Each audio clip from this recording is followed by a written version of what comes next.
कृष्ण बोलते हैं कि बचकानी बुद्धि तो बहुत हो गई, अब बुद्धि को रितंभरा बनाओ। बुद्धि 5 प्रकार की होती है। एक होती है मति। मति कुमार्ग में जाए तो कुमति और सुमार्ग में जाए तो सुमति। जहां सुमति वहां संपत्ति और जहां कुमति वहां विपत्ति।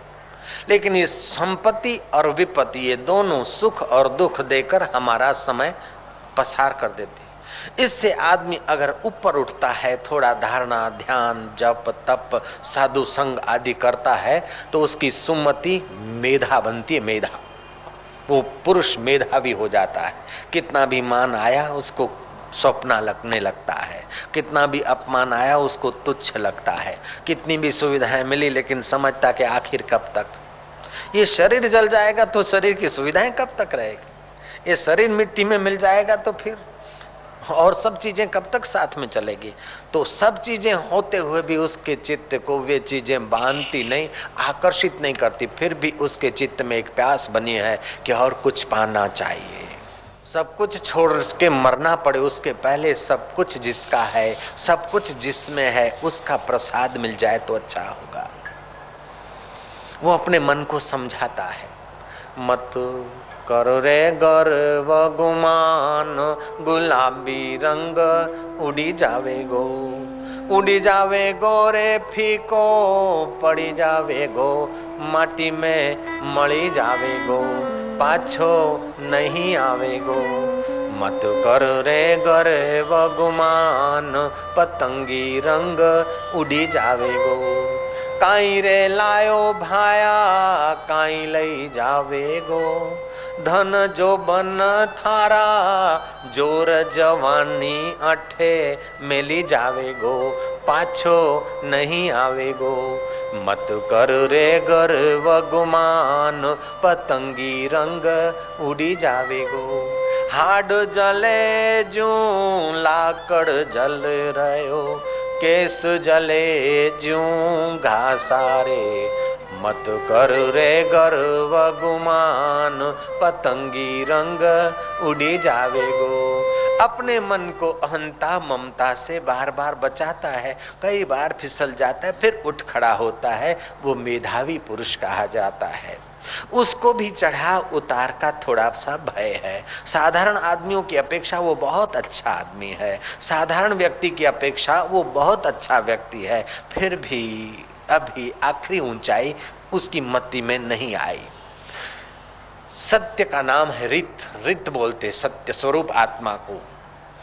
तो जब तक उस सत्य स्वरूप में उसकी मति गोता नहीं मारती तब तक वो रितंभरा नहीं होती, और जब तक रितंभरा नहीं होती तब तक गुरुत्व आकर्षण नियम के पार जो चीज जब तक नहीं जाती तब तक उसको गिरने का भय होता है। ऐसे जब तक मति को सत्य स्वरूप अकाल पुरुष का बोध कराने वाले महापुरुष का धक्का नहीं लगता, थोड़ा अनुभव की झांकी नहीं होती, तब तक उसकी मति फिर गिरने की संभावनाएं रखती है। एक बार सत्य स्वरूप की अनुभूति हो गई फिर वो जीवन मुक्त पुरुष हो जाता है। जैसा अमृत तैसी बिस खाटी, जैसा मान तैसा अपमाना। हर्ष शोक जाके नहीं, वैरी मित समान। कह नानक सुन रे मना, मुक्त ताही ते जान। अर्जुन श्री कृष्ण के साथ था। मानव जितनी ऊंचाई पे जा सकता है क्षत्रिय उतनी ऊंचाई को छुआ हुआ व्यक्ति था, फिर भी उसकी मति में रित का अनुभव नहीं था। तो अर्जुन भयभीत हो रहा था विश्व रूप का दर्शन करके। कुटुंबियों को देखकर अर्जुन मोहित हो रहा था कि अब क्या करूं, उल्टा सूझ रहा था। मैं ये कर दूं, मैं वो कर दूं, मैं भीख मांग के खाऊंगा, ये नहीं करूंगा, ये सब कर रहा था। लेकिन सत्य का अनुभव हुआ तो अर्जुन फिर युद्ध के मैदान में भी अपने सत्य स्वरूप परमात्मा के अनुभव से पावन हो गया। कहने का तात्पर्य कि भगवान बोलते हैं तेज हो, जीवन में तेज लाओ, तेजस्वी जीवन बिताने की कुंजियां सीख लो। कुछ ऐसे प्रयोग है कि आप 15-20 मिनट रोज कीजिए, थोड़े ही दिन में आपका चित्त तेज से भर जाएगा। सूरज का तेज नहीं, ट्यूबलाइट का तेज नहीं, तुम्हारे हृदय में विवेक का तेज आ जाएगा, तुम्हारे हृदय में निर्भीकता आएगी, तुम्हारे अंतःकरण में शौर्य आएगा, तुम्हारे अंतःकरण में आज तक जो छोटी छोटी बातों के धक्के मुक्के लग रहे थे, असर कर रहे थे, वो नहीं करेंगे। जीवन जीने की कला सिखाती है गीता। और युद्ध के मैदान में, और ऐसा नहीं कि अर्जुन युद्ध के मैदान में था, आप भी तो युद्ध के मैदान में हो। महंगाई का युद्ध, काम का युद्ध, क्रोध, लोभ, मोह, मद, मात्सर्य और मृत्यु सामने खड़ा है, कब झपेट ले कोई पता नहीं। आप भी तो युद्ध के मैदान में खड़े हो। बिल्ली जब आती ना तो कबूतर आंख बंद कर लेता है, जब मौत की बात आती ना तो आदमी जो तो जाने दो, खाओ पियो मजा करो, लेकिन इससे काम नहीं चलेगा, सावधान हो जाना पड़ेगा हम लोगों को। तो महाराज श्री कृष्ण कहते भवंती संपदम दैवीम अभिजातस्य भारता, ऐसा दैवी संपदा वाला पुरुष उस देव को पा लेता है। कीर्तन करने से क्या होता है, तुम जब कीर्तन करते तो हरिओम हरिओम या राम नाम लेते हो, तो जिस मंत्र का जो प्रभाव है वो केंद्र विकसित होता है। तुमने महावीर के चित्र में, मूर्तियों में देखा होगा कि ललाट पे मणि है, वक्षस्थल पर मणि है, नाभि केंद्र में मणि है। वो तुम्हारे अंदर के 7 केंद्रों को चमकाने का संकेत दे रही उनकी मूर्तियां। आदमी के अंदर 7 केंद्र है, नीचे के केंद्रों में रहता है तो काम, क्रोध, लोभ, मोह, भय, मात्सर्य आदि रहेगा। ऊपर के केंद्रों में आएगा तो निर्भीकता अथवा नीचे के केंद्रों को रूपांतरित करेगा, विकसित करेगा। जैसे मोहनलाल करमचंद गांधी लिखते हैं कि पिता की मृत्यु हुई तब मैं पत्नी के बिस्तर पे था, लेकिन राम नाम रटते पहला मूलाधार केंद्र रूपांतरित हुआ, 40 करोड़ के तारणहार हो गए गांधी जी। गांधी जी के जीवन की एक घटना है। गांधी जी चंपा अरण्य से बतिया जा रहे थे, हलचल चल रही थी, तब की बात है। लोकल ट्रेन में मुसाफरी कर रहे थे, रात्रि का समय था, प्रभात को गाड़ी पहुंचनी थी 6 बजे। कहीं लोकल ट्रेन खड़ी रही और एक किसान, जवान किसान गाड़ी में बैठा। सुबह के 4 बजे होंगे। किसान ने पैर का धक्का मारा, ए बुढ़े उठ, सोया पड़ा है, तेरे बाप की गाड़ी है। गांधी जी को क्रोध के समय क्रोध न आए, ये एक प्रकार का तेज है। जयराम जी की। गांधी जी चुपचाप बैठे, शांत। और उस जवान ने तो अपना निकाला साधन और गाने लगा, धन धन महात्मा गांधी जगतारणहार। उसे पता नहीं कि ये गांधी जी है। गांधी जी जग उद्धारणहार, गरीबों के तारणहार, भारत को आजाद कराने के, ऐसे ऐसे आलाप करने लगा। गांधी जी मुंह ढक के हंस रहे कि अभी तो लात मार के उठाया है। धन धन गांधी जगतारणहार। वो एक भजन पूरा किया, बोलता है कि अरे बुड्ढे, तेरे को पता है महात्मा गांधी का नाम सुना है, मैं उनका दर्शन करने जा रहा हूँ। गांधी जी ने कहा अच्छा। बोले तू भी चल, तेरा कल्याण हो जाएगा, जिंदगी सुधर जाएगी। अब जिसको कह रहा है वही गांधी जी, उसको बेचारे को पता नहीं। फिर दूसरा भजन गाया कि धन तेरी जननी हो गांधी जी, धन तेरे माई बाप। ऐसा भजन आलापा। ऐसे करते करते महाराज 2-4 स्टेशन बीते, जब गाड़ी रुकी, बतिया गांव पर चंपारण से चली थी, बतिया जा रहे थे गांधी जी। ओ महात्मा गांधी की जय हो, जय हो, जय हो। देख देख गांधी जी कैसा काम कर रहे हैं, तेरी तो जिंदगी ऐसे ही गई। तुम भी दर्शन कर ले बुढ़े। मैंने कहा मैं भी हाँ आता हूँ, उतरता हूँ, तुम पहले उतरो, मैं आपके पीछे पीछे हूँ। वो आदमी उतरा तो देखा तो भीड़ तो उसी डब्बे पे आई। गांधी जी को वो सूत की माला पहनाई गई। वो पूछता कि ये कौन है बुढ़ा? बोले वो गांधी जी है। बोले ये गांधी जी? बोले ये महात्मा गांधी है? बोले हाँ हाँ। अरे बोले मैंने तो यार लात मारी, उनको खरी खोटी सुनाई, ये गांधी जी कैसे हो सकते? बोले यही तो है पागल। महाराज वो तो बेचारा सुकड़ गया। बोले बापू गांधी जी, बापू मेरे को माफ करना, मैंने आपको नहीं पहचाना। बोले मेरे को नहीं पहचाना तो कोई बड़ी बात नहीं, 2-4 घंटे में कोई दिखाने वाला मिल गया कि ये गांधी जी है। ऐसे ही तेरे अंदर गांधी का गांधी जो रोम रोम में रम रहा है, वो राम, वो भी तेरे साथ सदियों से है। आज तक तूने पहचाना नहीं, कोई दिखाने वाला मिल जाए और समझने की प्यास आ जाए तो बेड़ा पार हो जाए। दिले तस्वीरें हैं यार, जबकि गर्दन झुका ली, मुलाकात कर ली। वो थे न मुझसे दूर, न मैं उनसे दूर था, आता न था नजर तो नजर का कसूर था। तुम्हारे चित्त में लुभावने वाली बातें आएगी जरूर, लेकिन जीवन में अगर तेज रहेगा आध्यात्मिक तो आप फिसलेंगे नहीं। जहाजों को डुबा दे उसे तूफान कहते हैं, जहाजों को डुबा दे उसे तूफान कहते हैं, और तूफानों से टक्कर ले उसे इंसान कहते हैं। परिस्थितियां आएगी आपको दबाने के लिए, आकर्षित करने के लिए, लेकिन आपके जीवन में आध्यात्मिक तेज, आध्यात्मिक शुचि, स्वच्छता, विवेक जागृत रखें तो प्रारब्ध में तो जो होगा वो मिलके ही रहेगा। चाहे कूड़ कपट बेईमानी करके इकट्ठा करें, चाहे ईमानदारी से जिए, लेकिन जो प्रारब्ध में होगा उतना तो सुविधाएं संसार की तुम्हारे चरणों में आ गिरेगी। लेकिन जो संसार की सुविधाओं में लंपटू नहीं कर अपने चित्त को होने देता है, वो जरूर संसार में होते हुए भी संसार से पार तत्व का साक्षात्कार कर लेता है। मनुष्य उसी को कहते हैं जो मन से अपने परब्रह्म परमात्मा के साथ संबंध जोड़ ले। तो कीर्तन करते करते आपका मूलाधार केंद्र रूपांतरित हो सकता है। कीर्तन के बाद ध्यान करने की नितांत आवश्यकता है। जो लोग जप करते ध्यान नहीं करते, वे जप का पूरा फायदा नहीं उठाते। जो कीर्तन करते और फिर मौन नहीं होते, कीर्तन तो मीराबाई करती थी, और मीराबाई की कीर्तन की निगाह जब ऑडियंस पे पड़ती थी, ऑडियंस भी डोलने लग जाता था। नूरानी नजर मीरा की गिरती और उन लोगों का भी मन प्राण ऊपर उठने लगता था। मीरा की कमाई थी। नूरानी नजर सा दिल पर दरवेशन निहाल करे छड़ियो। मीरा के कीर्तन में जो लोग होते थे निहाल होते थे, और ऐसे निहाल होने की खबरें अकबर तक पहुंच गई।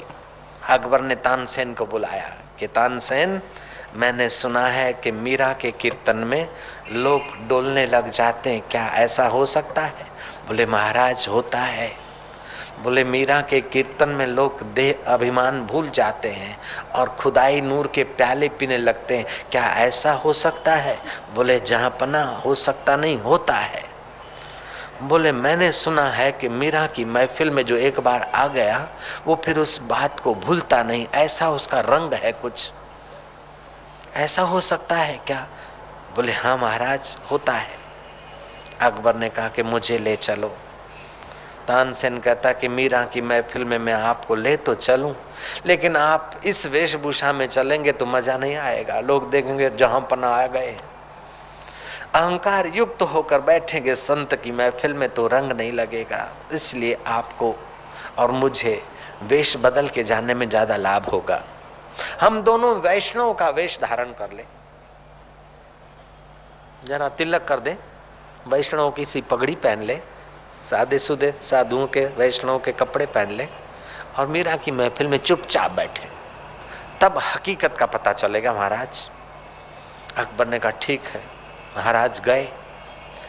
अब एक सुविदित तथ्य है कि आप घर में 10 तंबूरे ले आओ, 9 आदमी को दे दो बजाए, 10वां तंबूरा दीवार के सहारे रख दो।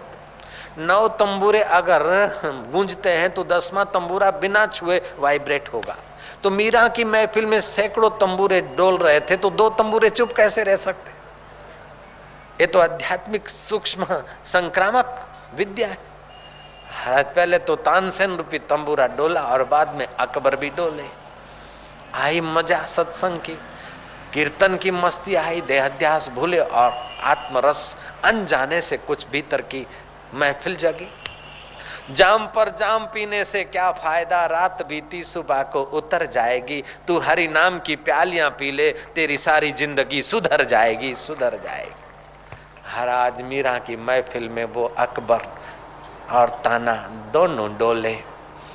जब महफिल पूरी हुई तो लोग अपनी श्रद्धा की अभिव्यक्ति स्वरूप मीरा के और ठाकुर जी के चरणों में कोई फल फूल पत्रम पुष्पम रखने लग गए। कोई कुछ रखता है, कोई कुछ रखता है। अकबर ने देखा कि जो एक प्याला दूध का दे देता है उसको भी मैं कुछ दे देता हूँ, इसने तो खुदाई नूर का प्याला पिलाया है। कुछ साथ में लाए तो नहीं, लेकिन गले में जो मोतियों की माला थी मीरा के चरणों में धर दी। तानसेन और अकबर तो निकल गए, लेकिन सीआईडी वाले पीछे लगे। विक्रम राणा ने रख दिए थे, मीरा के देवर ने जासूस देखा कि मोतियों की माला रखने वाला कोई साधारण व्यक्ति नहीं है, और उन्होंने पता लगा दिया कि ये तानसेन और अकबर है। जाकर विक्रम राणा के कान भंभेरे कि अब तो तुम्हारी भाभी के गले में जो मोतियों की माला है अकबर से लिए उसने, उसका अकबर के साथ गलत रास्ता है।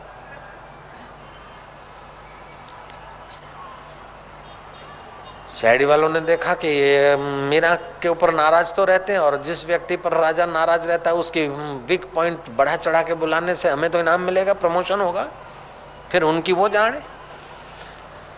ओ विक्रम राणा का तो ऐसे ही जुलस रहा था, रावण की नाई उथल पाथल हो रही थी, तामसी आदमी था बेचारा, और परेशान हुआ। ये जरूरी नहीं कि विक्रम राणा के पास राजगद्दी इसलिए सुखी है, सुखी तो भारा है, भीतर की हृदय गद्दी से आदमी होता है। सुखी कोई बड़े धन से नहीं होता, बड़ी कोठी से नहीं होता, सुख का संबंध बड़ी गाड़ी से नहीं होता, या छोटी गाड़ी या छोटी कोठी से नहीं होता, लेकिन तुम्हारा हृदय कितना स्वच्छ और हृदय कितना तुम्हारा उस सत्य के निकट है, उतना ही तुम्हारा खुशी और सुख टिकता है, बढ़ता है। विक्रम राणा परेशान तो था, और बड़ी परेशानी, पैर ठोकते ठोकते मानो धरती हिलाते हिलाते आया मीरा के खंड में के भाभी तू मेवाड़ की धरती पर कलंक है, अब तू यहाँ इस धरती पर नहीं रह सकती, मैं तेरी एक बात भी नहीं सुनना चाहता हूँ।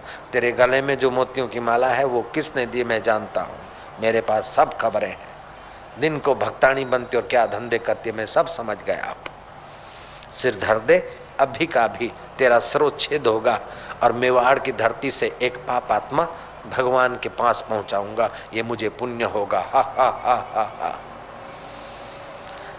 विकट परिस्थितियां तो आई है, लेकिन मीरा के हृदय का तेज है और विक्रम के प्रति क्षमा है और अंतःकरण की स्वच्छता है। जयराम जी की जयराम जी बोलो, कंजूसी मत करो, वैंकुट तो बढ़ गया। कृष्ण कन्हैया।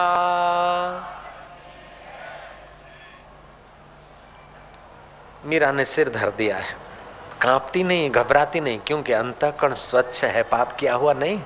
जैसा वो मानता है ऐसा पाप नहीं मीरा के चित्त में, और उसके प्रति नफरत भी नहीं है। क्षमा का गुण भी मीरा का विकसित है और आध्यात्मिक तेज भी है मीरा के पास। मीरा की सेवित का ललिता वो देख रही है कि अब क्या हुआ, अब क्या होगा, बेचारी कांप रही है। विक्रम राणा ने मयान में से तलवार निकाली, दोनों हाथ से ऊपर उठाई।